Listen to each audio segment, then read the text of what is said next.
TYFU. Today in retail, I had a gentleman come in. He appeared to be a tourist because he was unfamiliar with the goings-on around our town, Marilla. Exploring.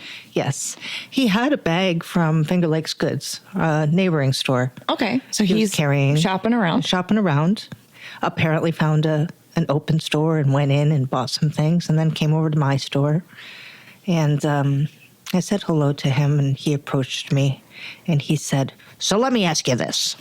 Oh, my God. The stores in this town only open when they feel like it. Is that how it is in this town?" Hi. I'm great. Thanks for asking. Ew. I know. Just like right hot out. No hello back Hot out to the me. gate. Yeah. How are you today? No. Just let me ask you this. Did he lean on the counter?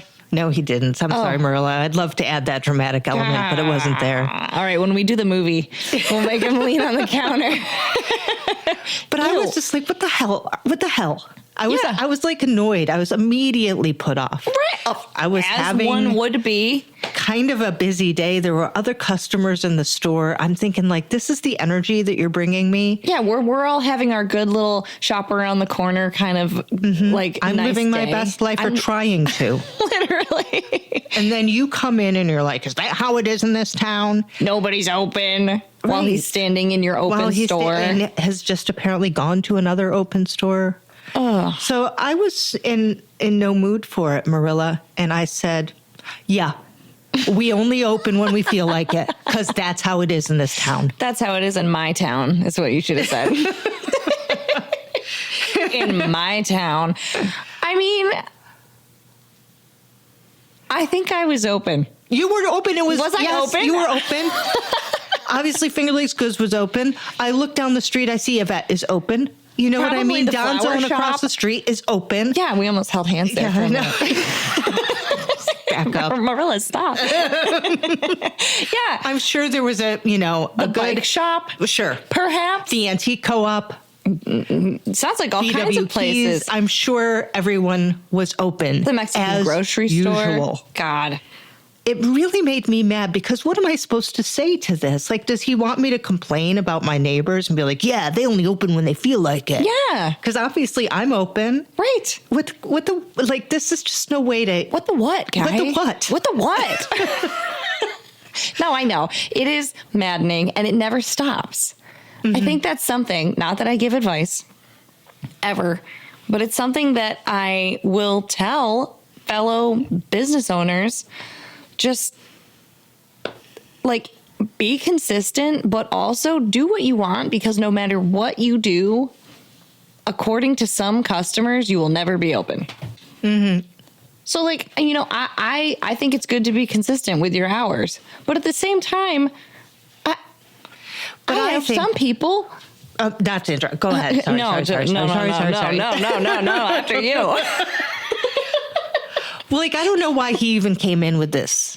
Right. Because did he try a door? Did he rattle a door and it didn't open? And therefore... like the insurance office next door? I don't know. What was he trying to go into? I don't know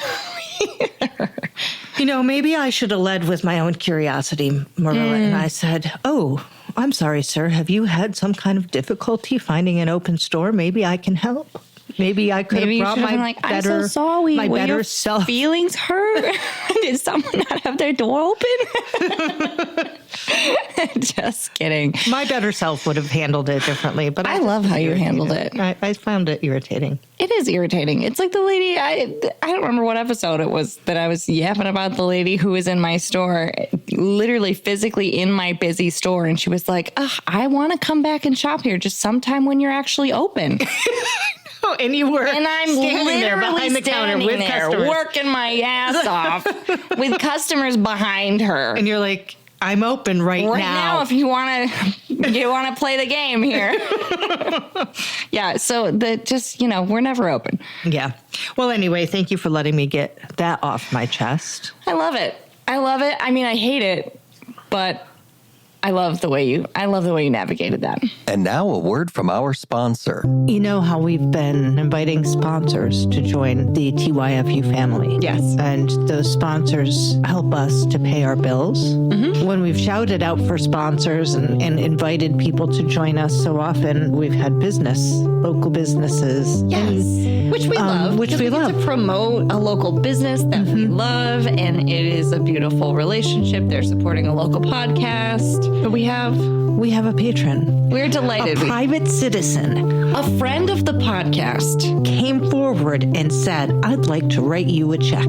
And this person, who I shall not name because anonymous. This person would like to remain anonymous, said that they just really like listening and find a lot of meaning and humor and touching, poignant stories, and they want to see the podcast continue. Let's take this moment to say some nice things about our anonymous benefactor. Is very good looking. Our anonymous benefactor has a warm embrace. Our anonymous benefactor has excellent taste. Our anonymous benefactor has great comebacks. Our anonymous benefactor has a generous spirit. Our anonymous benefactor has nice hair. Our anonymous benefactor is a certified badass. Our anonymous benefactor is an excellent driver. Our anonymous benefactor fears no man.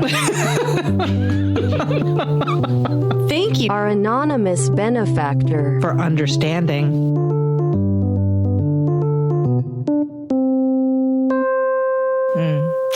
So, do you have any business? Do I have any business?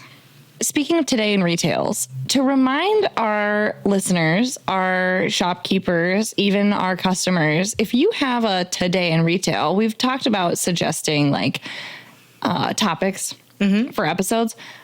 If you have a moment in your day that comes up as a today in retail, send it our way. Oh, yeah. Send it to us in the DMs, because I will ask for your consent, and then I will put it on Threads, or I will put it in a reel. Yeah, and we could talk about it on the podcast, or we'll too. put it on the podcast. Yeah. So, like, some of our today in retails have spurred some other people to share today in retails with us, and we love to see that. Yeah. So lay them on us. Lay them on us. I recently talked about, for the 800,000th time, I had an older gentleman smugly hand me a $2 bill and be like, you ever seen one of these? Yeah. And we had quite a handful of people that have also had that experience and seen $2 bills. So, yeah.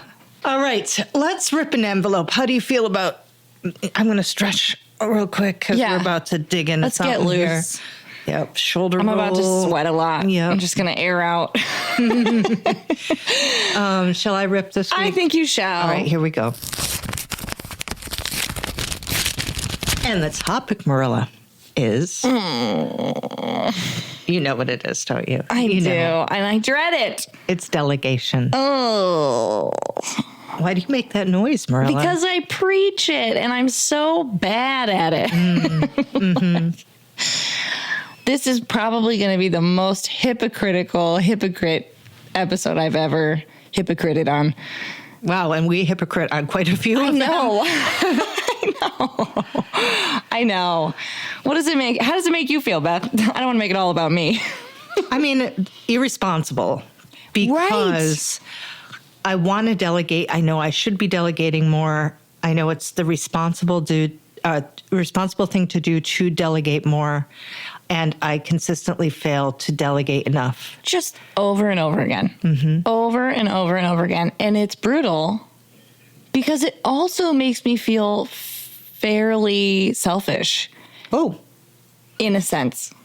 Talk about it, Marilla. Because, like, when I really boil it down, when I really distill it, sometimes I'm not delegating because I'm like so far up my own ass that I don't think anyone else can do it as good as me. Well, I don't think that's selfish. I just think it's controlling and arrogant. Oh, well, then never mind. I feel fine about it. No, I also feel the same way. Right. I mean, I do also worry that I am controlling and arrogant. Right. Like, I don't want to look in the mirror and say, you're controlling and arrogant. I just work a little on it. selfish sometimes. But yeah, I have a hard time with it. And sometimes I have to give myself, not sometimes, all the time, I have to give myself a talking to because I'm not the best at everything. Okay. No one's Right, listening. Beth? Just between you and It's me. just between you and me. No one's Everyone listening. close your ears. Are you sure that you're not the best at everything? No, I'm the best at everything. I know. I know. I'm also the best at everything. Right. Maybe. So how do we possibly think that we could ask someone else to try in vain to be the best? It All wouldn't right. be fair. But seriously, as the business owner, and as the person who I mean, for a long time, I was the only person in my Only store. person in town, I'm yeah. making all the decisions. I'm literally doing everything in my store. Right. And when you first opened, you were that person. Those were the good old days. Sorry, guys. Sorry to all my employees. So you were literally washing windows, I'm sure. Yeah. You were ordering everything. Mm-hmm. You were pricing everything. You were bringing up every single customer on your Right. own. You were watering the you plants. were wrapping every package Yeah. for shipment. You were making every listing on the website. Mm-hmm. And you kind of get used to this level of intimate control with every aspect of the business. Yeah. And you established rules for yourself, operating systems for yourself. Unspoken. Yeah. Operating systems for myself. Yes. Based on what you thought was the best Yeah. through learned experience. And also established leniency for myself. For your own mistakes. For my own mistakes. Because they're totally forgivable. Because they're totally forgivable and like understandable. Yeah, you're trying really hard. Yeah, I'm giving my all. I'm the only one here. You know? But then to try to clone yourself is impossible. So they say. you have to hand off some of this stuff as your business grows. And I think that's where, it's emotionally hard. It's physically draining. Sometimes. Even though it shouldn't be. It should be the opposite. Mm-hmm. Yeah, training is arduous. Yes. I wasn't even thinking about training. But yes, there's so many layers of Delegation. Like, I think for some, like, I think back to my days when it was just me at my store and I had a finger in every pie that was cooking. I was overwhelmed at times. I was behind at times. I still am. I used to be.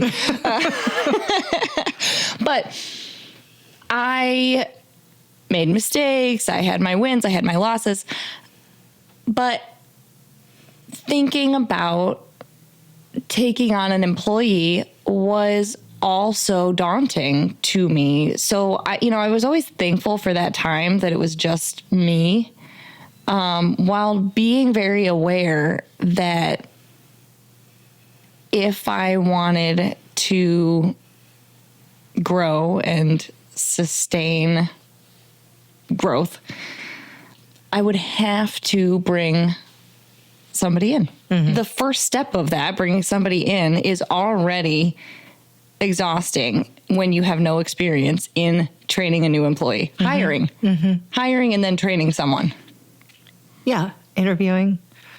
Yeah, like I didn't know what I was doing. I had no idea. How were you the first time you ever had to interview somebody? I'm still terrible. Was it at your business that you, like, what was the first instance that you had to interview somebody? Yeah. Like you hired somebody? My old store. Yeah? Yeah. Mm-hmm. I don't want to talk about interviewing because I don't think I'm very good at it. I think I operate almost entirely on vibe because in such a small store where you work so closely together, I have to just ask myself, do I want to be around this person? Yeah. This close 30 hours a week. Right. And if I don't get some kind of warm fuzzy from them, regardless of what their degree is in or what their retail experience is. Right. I would more Dictates likely hire somebody who I felt like I could work with every day than somebody who had years of experience in framing or was a rare book expert. Right, because here's the thing. This episode is about delegation. If you're not comfortable with the person and you don't jive with the person, delegating in your business is already hard. If you don't jive with them personality-wise, it is that much harder. Like, I can boss my sister around like nothing. Yeah. But, like, if I don't really get along with somebody, it's a little harder. Because you have to 'cause literally boss them around. There's tension in the air. There can be if you don't click personality-wise. So, I mean, I think that's a piece of delegation. I recently hired my sister to join Team Stomping Ground. How's that treating you? She's an expert at being bossed by me. Right. So like, I mean, and how do you find that it's easier to delegate? I mean, spoiler, my sister also works at my store right now, part-time. So we're both now in this situation where we have our sisters working with us and we also have to delegate to them. Do you think it's easier to delegate to a sister than it is to your employee that you're not related to? Yes, because I know my sister's going to love me anyway. Oh. And Chelsea might stop loving me. You know, like... See, I don't know about Lizzie. No. Just kidding, Liz. No, I think for me, sometimes it's tricky because I think that with my employees, there is a mutual respect. And while there is a deep love between me and my sister, depending on the day, the mutual respect may be less important. Imbalanced. You know, it might not be as mutual, you know, depending on what's going on. And she knows, I mean, there's that interesting, I mean, what is this episode about family? There's an interesting thing about, like, I try to keep some sort of boundary between me and my employees. I mean, I get very close to them, but I try to keep some sort of boundary there. And it's impossible with my sister. Like, she knows if I've been up crying all night. She knows if I barf today. And I might not share that with my employee. Yeah, I feel that. So, like, sometimes I think I can tell her, I can ask her to do anything and she will do it with the business, but she would probably give me a hard time about some stuff that, like, an employee probably wouldn't. Yeah, my sister mocks me throughout the day, which just adds a different dynamic. There was a moment at the cash register when I was training Allison, and I don't remember the exact details, but it's like she was trying to ring something up and she wasn't doing it right. She's like, "What's going on here?" I'm like, "Well, you freaking broke it." Yeah, I was joking with her. And she's like, "Shut the fuck up." And this is in front of a customer. Yeah. And then I explained to I'm so sorry. We're related. That's why we're so mean to each other. She might not have even said fuck. Shut the hell up. Shut the hell up. Shut the hell up. Very PG. Very PG, because Allison. She probably wouldn't say the F word behind the counter. Yeah, I can trust her with that. But anyways, like, then I was like, obviously this was awkward in front of a customer who just thinks that this is an employee and talking we're back just to the super boss. unprofessional. Yes. Yeah, no, I have the same thing. When Lizzie and I are both behind the front counter, it's like Tweedledee and Tweedledum. And I have to be like, okay, wait a minute. Pump the brakes. We're related. I'm not like this normally. Except at Easter. Or Yeah, like, this except is at like Friday night family dinners. Right. So Okay. I love it. But sometimes it does make, in its own way, delegation hard because, you know, some days we're a well-oiled machine, my sister and I, and some days she knows everything or I know everything. Yeah. And it's not as professional as it would be between someone I'm not related to. Yeah, we got off on a little tangent about sisters and how difficult they are. But Talk to me about the sorts of things that you've been able to delegate at this point in your business comfortably, if anything.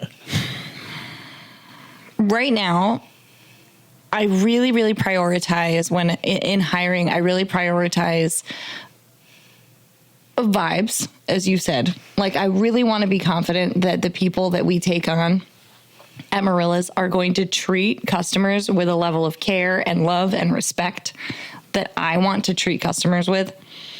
And of course, I mean, we're not saints, but I make sure from the start that it's someone that I feel like will reflect the way I want customers to be handled. So I have not felt like it was too hard to delegate customer interactions, customer facing stuff to my employees, to my managers. That's been like the easiest thing. Because when you hire people that you trust and you vibe with, then I mean, the hope is that your customers are going to trust and vibe with them too. Yeah. So we're starting out with a win. Yeah, for me, it was when I thought about putting somebody else behind the counter to be the greeter, to be the ringer upper. Right. To say, hi, how are you? The most crucial thing that you could possibly trust someone with. I didn't want to let go of that at first because I thought it was important that every customer be able to engage with the owner of the business. Right. Now that seems a little naive at this point. I know. But, the business has grown. I can't be there for every single customer. Right. And it turns out that the people that I've hired are much more natural with customer service than I am. Ooh, I know. Interesting. I hate to say it. But Chelsea really loves people. Oh, yeah. She's Hell yeah, really Chelsea. excited when somebody comes in the door. Yeah. She's so authentically excited to see them and She greet should be them. working at Marilla's. I already tried to poach my kid. My kid, though, honestly, is really good with customers. And I don't know if it's that she's grown up watching, Could be. thousands of people get small talked with. And I have to say, I'm really glad I delegated it because there are other people who might be more naturally prone to it at this stage than me. Did you ever notice, like, when you were first starting, like, this is, we're not even diving into the beef of this topic. This is literally just, hi, how are you? Oh, God. But did you ever, like, whenever I start to train a new employee, I'm like, I realize how psychotic I am about, like, the little details of certain things.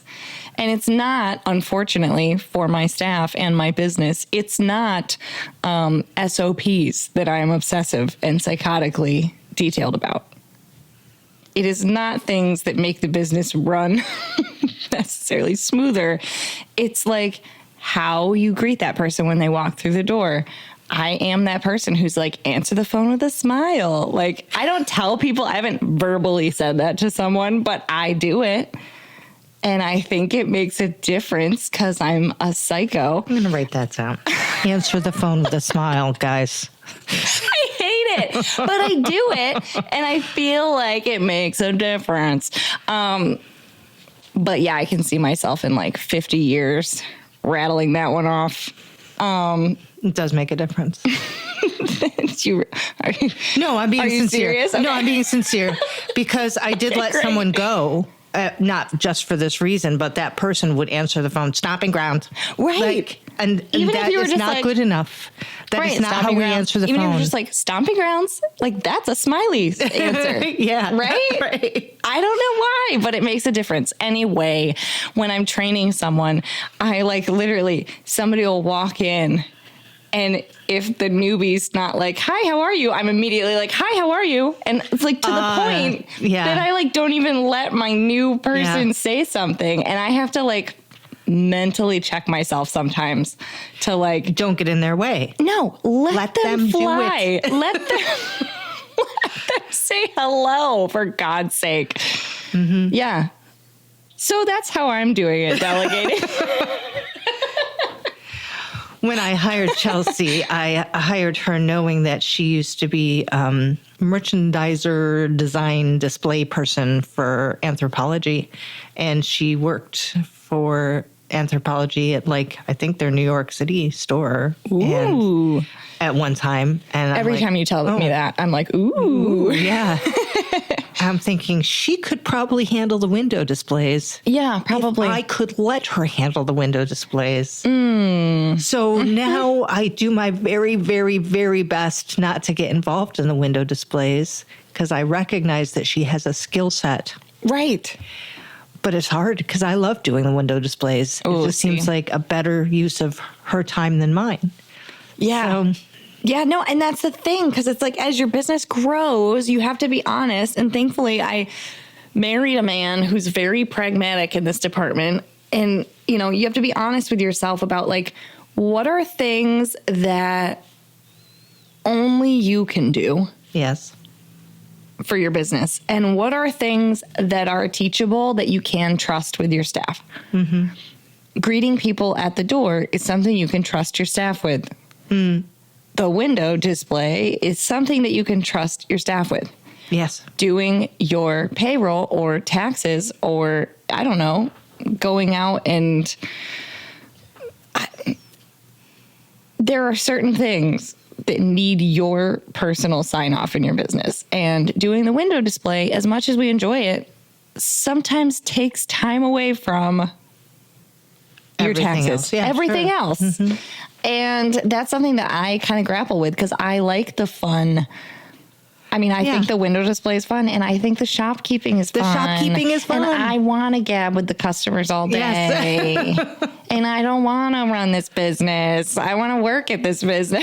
I mean, I do. I want to do both, but you know what I mean? So I think it's hard I think that was hard letting go of it. Like in the first time I trained a manager, being like, okay, I need to let this person connect with the community in a way that I connect with the community so that I can step back and they can foster their own relationship because I need to go do some paperwork and it's not getting done. And the reason I hired them is so that I could get some of this paperwork done.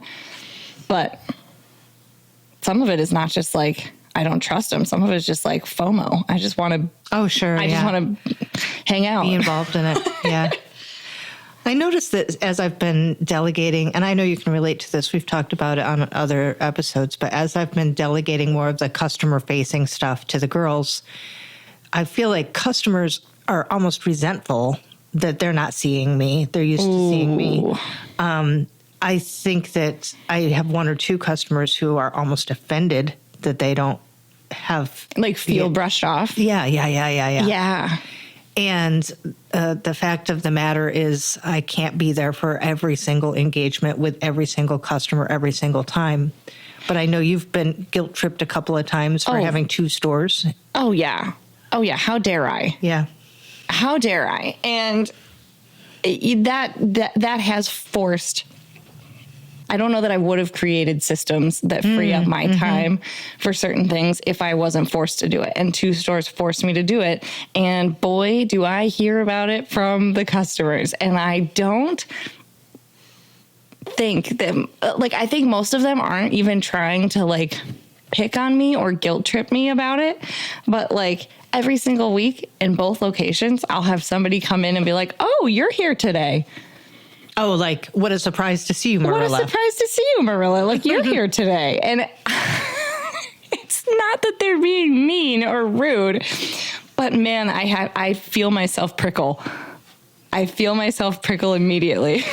Right, because whether or not you're standing behind the counter at the moment they come in and they see you, you are there. I'm there every day. Oh my God! And sometimes you might be physically in Rochester, but your head is in Geneva. Oh yeah, or vice versa. Yeah, and but yes, I definitely have.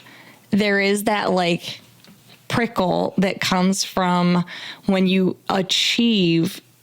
It's kind of an unsung achievement when you do delegate because, like, let's just take customer facing interactions as the example. You've achieved delegating that. That's a big deal as a business owner. Yes. It's really hard to do. If you've gotten to the point where you can delegate confidently customer facing business to your staff, that's a huge deal. And it's a huge accomplishment. As a business owner, like you and me, Beth, we're going to fist pump over that. Okay. But our customers don't see that. Yeah. They don't see that accomplishment. Like they don't see. Almost they interpret it as a failure in a strange way. Almost, right. And I don't know if it's intentional, but they almost punish you for it. They almost guilt you for it. Mm-hmm. Like it's a huge deal to be able to do that. But to the customer, it's like, oh, so you don't like me anymore?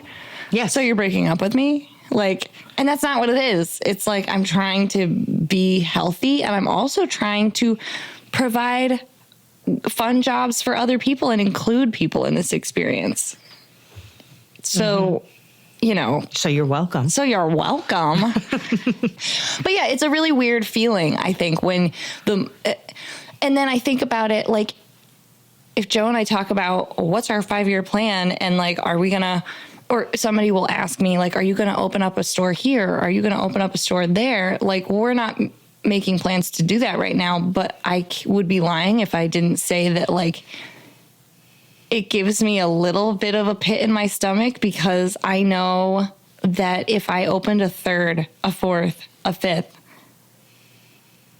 I would be by necessity even less present at all those stores. Mm-hmm. And I would feel a little judged by my customers for not being as present. Well, of course. And I mean, at what point does it stop being? And it could be all in my head. I don't know. I don't know, Marilla. It's going to be tricky. I do anticipate that for you. You're young, you're ambitious. There's no reason that you couldn't do this in time if you choose to. But I think part of what makes a micro business like ours successful and appealing is that you do know the owner. Right. You can walk in and engage with literally the small business owner. And if Marilla's opens and, you know, whatever, 2 hours away in a different city and no one ever meets Marilla, is it the same experience for those customers? I don't know. But like on paper, it's a big deal to be able to accomplish that and delegate that, like have yourself organized and delegate that and create a cool place in another town and a cool job. Like in our behind the scenes world, that's a great thing to be celebrated if you can do it in a healthy way and maintain your vision. But yeah, there's that other part there's the devil on my shoulder that's like, I mean, are you a bad person because you're not going to be present with those people? Of course not. But I mean, not really, but you know what I mean. It does become a different business. Right.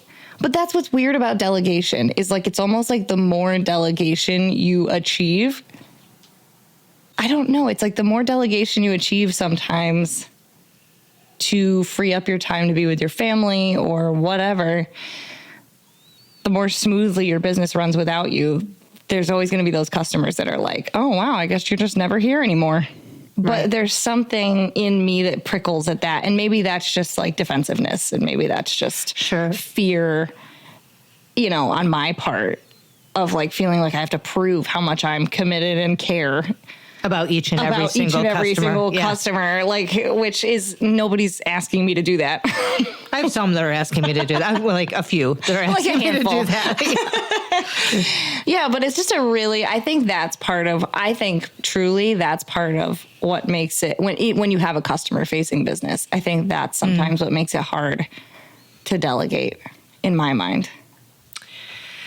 In my own business, I've always tried to delegate the framing for folks who know my business. It's multifaceted and it's gifts and it's used in rare books and it's picture framing, custom picture framing. You do custom picture framing? Yeah. Oh my God. Mm-hmm. Stop by sometime. Actually, I have something on deck for you right now. You do. But anyway, this year, after 14 years in business, I have decided that I'm tired of dicking around with delegating framing. You're regressing. I'm going to frame myself. Yeah. You know, I know how to do it. I've stepped in and done it over the years here and there. I don't dislike it. It's just that I have so much else going on that I've always hired out the framing. Right. this week, I think I told you, we have over 50 frame jobs that I'm supposed to be doing right now. And here I am at a recording a podcast. I wish I could delegate myself on the podcast. Somebody else come and hang out with Kelly and Marilla for a minute. So talented. If only you had a talented daughter that was great on mic. No. But anyways, I mean, I'm a little bit overwhelmed, and I'm sitting at the store today being like, okay, just like organize, pace yourself. Don't mess up, because that adds up more time. More time. See what you can delegate to the girls, and just put your head down and get this done. But I've been overwhelmed this week, realizing that I need to learn to delegate more. Right. But I don't want to take the time to train in the middle of this this rush. Yeah. And it's not even the busy season, Marilla. Right. It's so, I don't know. I'm going to have to figure it out. No, I know. It's tricky. And I think that, we're prepping for the busy season. Mm-hmm. And I'm hoping for both of us that, we have hired some staff that can kind of help us to delegate. Oh, man. What if we like upper level management Hear me out. and middle management. What if we asked for help? What if we delegated the delegating? Holy crap. I mean, that's next level shit. I'm just successful saying. business owners do that, I think. All right. Well, it's happening, Beth. But yeah, I think that that's a piece that micro business owners forget sometimes. Yes. And, my darling husband, I don't know, he just came out of the womb like big business, big brain, big ideas. Yeah, he's got a knack. He thinks big. And so, he'll be like, okay, well, you have this super capable, super qualified set of managers. Yes. They can train the part-time. God. What? Well, this is what I mean. you? I think, there's obvious. Now that you say it, It's obvious. But I think Joe. When you start off doing everything, Yes. being responsible for everything, it really does take a whole it melts your mind brain. shift. Well, it melts your brain into a certain mold, I think. Yes, I do everything all the time. And you should. And you should do everything all the time. Or else you don't care about your business. Yes. You're lazy. You're lazy. You're not trying hard enough. Yeah. And also there's this whole element of trust. You have to trust other people, which you've compared our businesses to babies in the past. I don't remember that. I don't think I ever did that. Yes, of course I have. But it's hard to trust someone else with something so precious. So precious, yeah. And so important to you, and that you feel like is so fragile, because at certain points it has been. And something that represents you. Yes. Oh, Ooh, it hurts. To trust. Yeah. Yeah. So anyway, that's the end.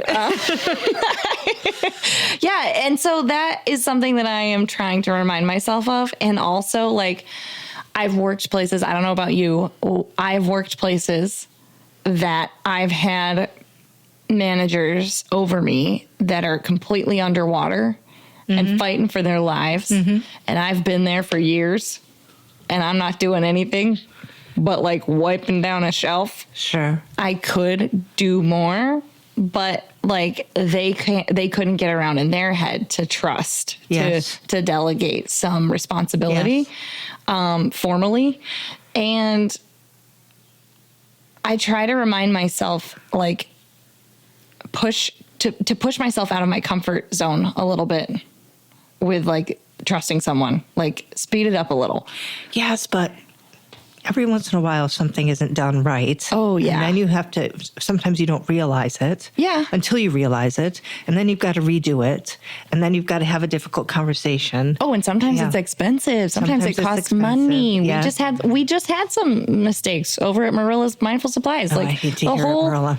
The whole team. Me too. We just had one of those weeks where it was okay, well, I dropped the ball, and they dropped the ball, and she dropped the ball. And it was just humans making mistakes, but the temptation in that moment is, I think, as the business owner, is just be like, okay, I'm just going to don't worry about it. I'll just do it myself. Yes, all the time.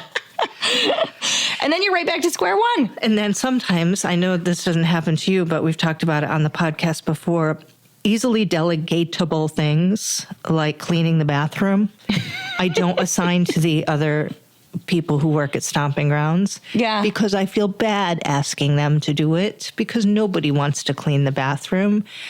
I've finally learned to let them take the garbage out. Oh, good for you. I Good feel for like you. that's been a big step for me, honestly. It's because I different don't for want to everyone. give other people the shitty jobs. Right. So that's hard. I totally get that. I kind of have like, again, that's one of the ones that I've been like, okay, this is a simple one. Force yourself to do it. I still feel bad. I still feel bad if I go in and like the bathroom's a mess and be like, hey, could you guys clean the bathroom today? Like, because then sometimes when I'm in cleaning the bathroom, I like wiping down my shelves. I like that kind of busy work. Like, If it was the only thing you had to do, though. right. If it was the only thing I had to do, like when I get into that bathroom and start cleaning, I'm in it and I'm having a great time. But in that moment when I'm scrubbing the sink and having a great time, I do have that thought like, this probably isn't the best use of your time. Marilla, you're not on the clock right now. Like, you could be doing something else. So that's kind of helped me with that. And then also knowing that you've done all the jobs in the space, like not to be arrogant, but like you've cleaned the bathroom for many years. You've taken the trash out for many years. You've done all the hard things that it takes to run that space. So like, that's why I can ask my sister to scrub out the deodorant buckets, even though it's the worst job in the whole world. And when she's like, have you ever done this before? I can be like, yeah, I've done 8,000 of them. Yeah, I know it sucks. But it's part of the job. If I was there by myself, I would have to be doing that. So, Yeah. I feel like we've kind of rambled around on this a little bit, and I don't know what that's a perfect depiction of what I think that's a perfect representation of what it's like as a small business owner to grapple with delegation. Yeah. Sometimes if I have multiple people on a day and I'm trying to delegate multiple things, I feel like I am kind of like wandering around. I'm not a good manager. Like it feels like it's more work to come up with things for people to do. So you dust and you vacuum and you take the garbage out and you sort the mats and you bring up this customer. I feel like lay I'm down and take a nap pointing all the time. Yeah. Because I think this is the thing. Because I haven't learned how to delegate, I haven't learned how to manage very well. Okay. I'm not graceful with it. I think, and you know what? I think it's important to recognize that you get better the more you do it, and the more you're bad at it, like, and you just do it and challenge yourself to, train that next skill, tell somebody to clean the bathroom, like you get better at it. You're bad at what you don't have a lot of experience in. And so like, we have to give ourselves grace to be a little graceless. Oh, yes. I'm learning a new skill. We're learning a new skill. Like that's you're no longer the technician. You're learning to be a manager. And the first year of being a manager is kind of crappy. So is the second and the third and probably the fourth and the fifth. To be honest, it's still pretty low experience. Like, so, I think it's important, as we grow, to allow ourselves the same kind of grace that we would give an employee learning their new job.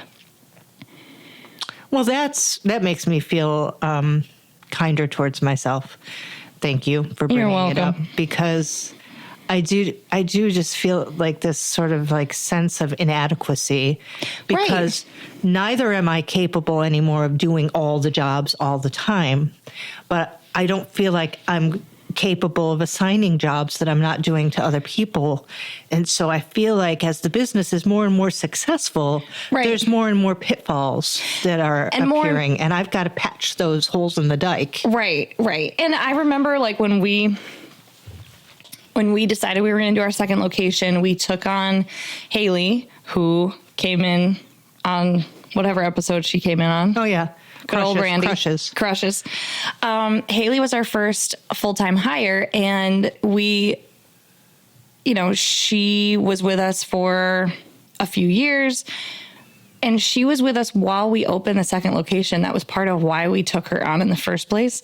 And I remember around the time when she was getting ready to leave, I said to her, I was like, thank you for your patience as I learn how to be a manager, learn how to be a boss. Yeah. And learn how to be a business owner that has 2 locations and multiple staff.